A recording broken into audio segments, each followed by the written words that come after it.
الشیطان الرجیم بسم اللہ الرحمن الرحیم اچھا ہو گیا اللہم صلی علی محمد النبی الامی وعلی آلہ وسلم تسلیما.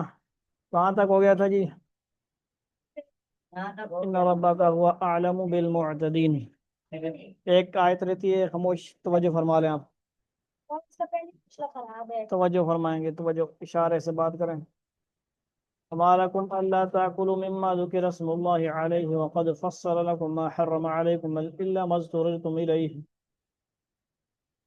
اور تمہارے لیے کون سی رکاوٹ ہے جس کی بنا پر تم اس جانور میں سے نہ کھاؤ جس پر اللہ کا نام لیا گیا ہو، حالانکہ اس نے وہ چیز تمہیں تفصیل سے بتا دی ہے جو اس نے تمہارے لیے عام حالات میں حرام قرار دی ہیں، البتہ جن کو کھانے پر تم بالکل مجبور ہی ہو جاؤ. اس پہ ہم بات کر رہے تھے نا. تو ان حرام چیزوں کی بھی بقدر ضرورت اجازت ہوتی ہے. اس کو فارسی کے لفظ میں کہتے ہیں سد رمق. کیا کہتے ہیں؟ سد رمق. کھانا ایسی حالت جب ہو جائے. آپ نے واقعہ بھی سنا ہوگا سید خاندان کا. اور نیچے نہ رکھو نا یار.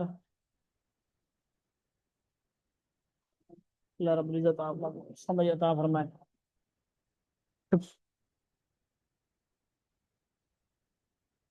ایک جو اللہ والے تھے، نیک بندے، وہ حج پہ جا رہے تھے. سید خاندان کی ایک عورت جو تھی وہ کچھ اپنی بچیوں کے ساتھ مرا ہوا گدھا. واقعہ آپ نے پڑھا ہے، ذہن میں آ رہا ہے؟ ٹھیک ہے، پڑھا ہے. ہاں، فضائل یہ صدقات غالباً. ہاں، فضائل صدقات میں یا وہاں پہ تقریباً ہمارے ساتھ ممبر ہیں، یہ یاد کروائیں گے لازمی. فضائل اعمال والے جو پارٹیاں ہیں، ہم سب پارٹیاں ہیں بہرحال. تو مقصد کیا تھا جی؟ خلاصہ اس آیت کو ذہن میں رکھتے ہوئے اور اس موجودہ دور میں پیچھے فلسطین میں واقعہ وہ سنایا گیا تھا جو سوشل میڈیا پہ آیا تھا. ایک بندے نے اپنی غلاظت کھائی، لڑکے نوجوان نے. اس کو قرآن کا علم تھا، مسائل کا علم تھا، تبھی کھایا نا، وہ اپنی جان بچانے کے لیے. ورنہ کون کرتا ہے؟ ہمیں تو الٹیاں آ جاتی ہیں. اپنے ہی جو گندگی ہے ہماری، گندا بورا تندے اتے چٹے کپڑے پا کے اکڑتے مغرور دیاں دے وچ بیٹھے ہو مجلس لا کے. یہ کلام بھی آپ لکھیں پڑھیں، سمجھ آئی؟ توجہ فرمائیں. جے او گند باہر آوے تے لوگی مارن جوتیاں لا کے. سمجھ آئی؟ یہ کلام پیر ذوالفقار صاحب سے سنیں، اللہ والوں سے، پھر اپنے اندر سے غرور نکالیں، تکبر نکالیں. کیا کریں؟ کس چیز کا غرور کرتے ہیں بھائی ہم لوگ؟ گند کا بو رہے ہیں، گندی گندے میل کچیل، گند پخانا، پیشاب، گند من، نام لیتے ہیں بھی کیا عجیب سی کیفیت ہوتی ہے. تو اس کو بھی آپ نے سمجھ لیا. اور سعید خاندان کا واقعہ تھا. وہ جو تھے اللہ والے، وہ کیا تھے، پیچھے لگ گئے دیکھوں یہ کیا کرتی ہے. گوشت لے کے بیچے گی، کیا کرے گی. جا کے تو پکایا اس نے، تو پکڑ لیا انہوں نے، یہ کیا کر رہی ہوں. انہوں نے کہا ہم تو مسئلہ پتہ ہے ہمیں، مجبوری ہے، ایمرجنسی کی صورت میں ایسے کر رہے ہیں. ہمیں پتہ ہے ہم سعید خاندان ہیں، ہم ہاتھ بھی نہیں پھیلا سکتے، ہمیں تو اس کی بھی اجازت نہیں ہے نا. صدقہ خیرات زکوٰۃ بھی نہیں لے سکتے، تو ہم کیا کریں؟ چور نہیں ہے ہمارے، کوئی کمانے والا ذریعہ نہیں ہے. تو یہ درجہ آخری تھا، اس لیے میں اس آپشن پہ میں نے کام کیا. انہوں نے اپنے جو حج کے خراجات سے وہ سارے کیا کیے، ان کو دے دیے کہ آپ کوئی پریشانی نہیں ہونی چاہیے. اس کے بعد آپ نے کیا ہے، آپ ایسا کام نہیں کر. اب وہ جو ہے حج کا خرچہ تو دے دیا ان کو نا. اب وہ تو نہیں جا سکتے تھے. بڑا افسوس بھی تھا کہ پیدل حج بھی کرنا، آئے ہوئے بھی تھے بڑے لمبا سفر کر کے، پھر آگے خرچ ہی نہیں ہے واپس. تو جب وہ سارے ان کے جو قافلے والے تھے واپس آئے نا، اب یہ دو واقعے وکس ہیں، یہ جو بھی ہے مجھے پتہ نہیں ہے، تو سارے مبارکباد دے رہے ہیں، ماشاء اللہ ماشاء اللہ. ان کا نام مجھے بھول گیا ہے. حاجی صاحب مبارک ہو مبارک ہو. کہتے ہیں کس چیز کی مبارک؟ میں تو گیا ہی نہیں. کہتے نہیں فلاں جگہ بھی دیکھا آپ کو، فلاں جگہ بھی دیکھا آپ کو، فلاں جگہ بھی دیکھا، کنکریاں مار رہے تھے آپ، یہ کر رہے تھے، یہ کیسے ہو سکتا؟ میں تو گیا ہی نہیں. انہوں نے فرمایا ان کو سمجھ آ گئی کہ وہ جو میں نے سید خاندان، نبی کے خاندان کی جو ہے خرچ کیا تھا، اللہ نے قبول کر لیا. ان کی ہم شکل فرشتہ حج کر رہا تھا، یعنی وہ حج ان کا قبول ہوا. ثواب ملا، آج سمجھ آ گئی۔ تو یہ ایمرجنسی صورت بیان ہو رہی ہے کہ جو بغیر بسم اللہ پڑھے ذبح کیا یا مار گیا جانور، یا کوئی ایسی چیز تھی جو حرام ہے، قطعی طور پہ حرام ہے، اس کا کھانا کیا ہے جی؟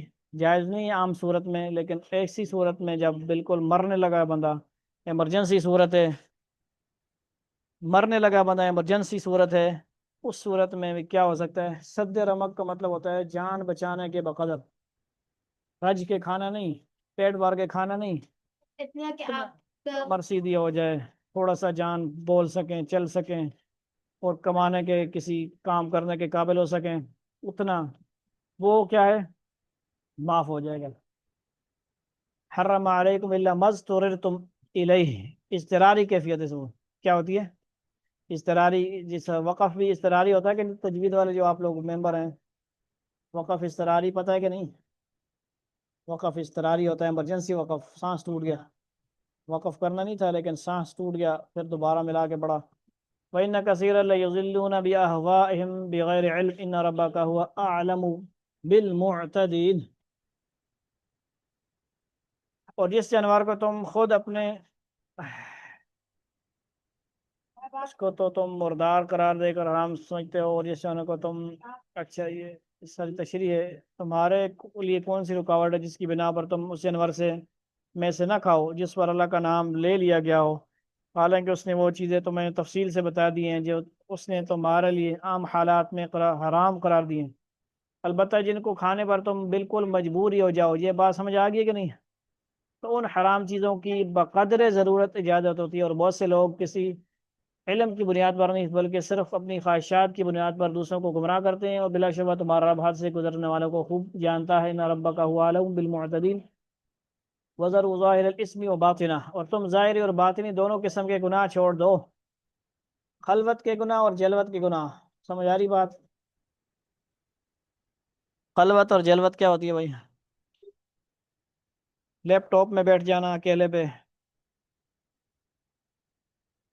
کوئی دیکھ نہیں رہا مجھے، دائیں بائیں ماما شاما بیٹھا ہے، چاچا ماما مجھے دیکھ نہیں رہا، سو گیا ہے، میں بیٹھا ہوں لیپ ٹاپ پہ، اب یہاں پہ میں اور میرا اللہ ہونا چاہیے، کونیکٹ ہونا چاہیے ہمارا اللہ کے ساتھ، کہ میں جو دیکھوں گا گناہ کی چیز غلط، کیا یہ لکھی جا رہی ہے؟ اللہ تعالیٰ ناراض ہوگا یا خوش ہوگا؟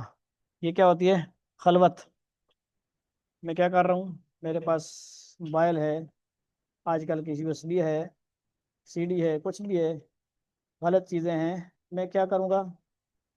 خلوت میں اللہ کا ساتھ چاہیے، میں یہ ذکر کیوں ضروری ہے، لطائف جاری ہونا کیوں ضروری ہے؟ اللہ کی محبت ہمیں تنہائی کے گناہوں سے بھی کیا کرے؟ بچائے۔ اصل تو وہ بڑا مسئلہ ہے، بہت مشکل ہے، موبائل ہاتھ میں چڑھ گیا، ٹھن ٹھن ٹھن، کاٹ، فلاں فلاں فلاں، دیکھتے جاؤ ریلز فلاں فلاں، پتہ ہی نہیں ہے کیا ہے، فائدہ ہے نقصان ہے، گناہ ہے یہ سارا کچھ۔ خلوت اور جلوت کا اللہ تعالیٰ نے فرما دیا ہے، بات ذہن میں رکھیں، وَذَرُوا، چھوڑ دو، کیا کرو؟ ظاہر الاسم و باطنہ، کون سے گناہ؟ ظاہری گناہوں میں وہ گناہ داخل ہے جو انسان اپنے ظاہری اعضاء سے کرے، مثلا جھوٹ، غیبت، دھوکہ، رشوت، شراب نوشی، زنا وغیرہ، اور باطنی گناہ سے مراد وہ گناہ جن کا تعلق دل سے ہوتا ہے، مثلا حسد، ریاکاری، تکبر، بغض، دوسروں کی بدخواہی وغیرہ۔ پہلی قسم کے گناہوں کا بیان فقہ کی کتابوں میں ہوتا ہے، اور ان کی تعلیم و تربیت فقہاء سے حاصل کی جاتی ہے، اور دوسری قسم کے گناہوں کا بیان کہاں سے حاصل ہوتا ہے؟ صوفی عمران ملک صاحب سے، انجینئر صاحب سے، پیر ذوالفقار صاحب سے، کربوغ شریف، کوارٹ، جتنے بھی اللہ والے نیک لوگ تصوف کے استاد ہیں، ان سے کیا ہوتا ہے؟ حاصل ہوتا ہے۔ دوسری قسم کے گناہوں کا بیان تصوف اور احسان کی کتابوں میں بھی حاصل ہوتا ہے، ان کی کتابیں پڑھیں آپ، اتنی بڑی بڑی کتابیں پڑھیں، تصوف کی کتابیں بہت ساری ہیں جو اساتذہ بتا دیں، اس کا مطالعہ کریں تو اس کو کیا کریں؟ مطالعہ کریں، اور ان کے بیان کو بھی خوبی اچھی طرح سنیں، ذکر کرتے ہوئے سنیں، ڈبل فائدہ، سبحان اللہ۔ باتیں کانوں سے بھی سن رہے ہیں، علم بھی حاصل کر رہے ہیں، ظاہری اور باطنی علم بھی حاصل ہو رہا ہے، اندر اصلاح ہو رہی ہے، جلا پیدا ہو رہی ہے، لائٹنگ چارجنگ ہو رہی ہے، تصوف کی اصل اور ان کی تعلیم و تربیت کے لیے مشائخ سے رجوع کیا جاتا ہے۔ مشائخ کون ہیں؟ اللہ والے، صوفیاء کرام، تصوف کی اصل حقیقت یہی ہے کہ باطن کے ان گناہوں سے بچنے کے لیے کسی رہنما سے رجوع کیا جائے۔ اس کو سمجھو، آج بہت بڑی بات ہے یہ۔ تصوف کیا ہوتا ہے؟ اصل حقیقت یہی ہے کہ باطن، باطن کیا ہوتا ہے؟ اندر، اندر انسان کا جو نفس ہے، اندر معاملہ ہے، اندر ایک جہان ہے پورا، اسی جہان کو تو آپ مراقبہ کرتے ہیں تو باہر کی آواز بند ہوتی تو اندر کے جہان کی آواز آنا شروع ہو جاتی۔ سمجھ آئی؟ اللہ، اللہ کو اندر لانا ہے۔ باطن کے ان گناہوں سے بچنے کے لیے کسی رہنما سے رجوع۔ افسوس ہے کہ تصوف کی اس حقیقت کو بھلا کر بہت سے لوگوں نے بدعات و خرافات کا نام تصوف رکھ لیا ہے۔ اس حقیقت کو حکیم الامت حضرت مولانا اشرف علی تھانوی رحمۃ اللہ علیہ نے اپنی بہت سی کتابوں میں خوب واضح فرمایا۔ آسان طریقے سے اس کو سمجھنے کے لیے ملاحظہ فرمائی حضرت مولانا مفتی محمد شفیع صاحب رحمۃ اللہ علیہ کی کتاب دل کی دنیا، یاد رکھنا اس کتاب کو، دل کی دنیا کتاب انشاءاللہ۔ ان الذین یکسبون الاسم سیجزون بما کانوا یقترفون، یہ یقین بات ہے، یقینی بات ہے کہ جو لوگ گناہ کماتے ہیں انہیں ان تمام جرائم کی جلدی سزا ملے گی جن کا وہ ارتکاب کیا کرتے تھے۔ وَلَا تَأْكُلُوا مِمَّا لَمْ يُذْكَرِ اسْمُ اللَّهِ عَلَيْهِ وَإِنَّهُ لَفِسْقٌ۔ اب دیکھیں، پہلے کھانے کا ذکر تھا، کون سی کھانا ہے؟ حلال، اور پھر جو اضطراری، اب جو نہیں کھانا ہے، اور جس جانور پر اللہ کا نام نہیں نہ لیا گیا ہو اس میں سے مت کھاؤ، اور ایسا کرنا سخت گناہ، یعنی چیڑی ماری آپ نے، ٹھک، کچھ پڑا ہی نہیں، بسم اللہ پڑھو اور مر گئی، وہ چیڑی حرام نہیں ہوگی، حرام ہوگی، حلال نہیں ہوگی۔ چیڑی کو مارتے وقت، شکار کا کتا بیچتے وقت، فل ٹریننگ والا کتا، بسم اللہ اللہ اکبر کہہ کے چھوڑو گے تو تب شکار حلال ہوگا، نہیں تو کیا ہوگا؟ حرام۔ وَإِنَّ الشَّيَاطِينَ لَيُوحُونَ إِلَىٰ أَوْلِيَائِهِمْ لِيُجَادِلُوكُمْ۔ مسلمانوں، شیاطین اپنے دوستوں کو ورغلاتے رہتے ہیں تاکہ وہ تم سے بحث کریں۔ شیطان کے دوست کون ہیں؟ جو درس میں آ کے مخل ہوتے ہیں، خود درس نہیں سنتے، اوروں کو سننے نہیں دیتے، شیطانوں کی اس کو وسوسہ کہتے ہیں، فلاں بات تعالیٰ کو بتا، فلاں اس کو بتا، یاد کرا، یہ کر۔ وَإِنْ أَطَعْتُمُوهُمْ إِنَّكُمْ لَمُشْرِكُونَ، اور اگر تم نے ان کی بات مان لی تو تم یقیناً مشرک ہو جاؤ گے۔ وآخر دعوانا ان الحمدللہ رب العالمین، والسلام علیکم ورحمۃ اللہ وبرکاتہ۔ سبحان اللہ وبحمدہ، سبحان اللہ العظیم، سبحان ربک رب العزۃ عما یصفون، وسلام علی المرسلین، والحمد للہ رب العالمین۔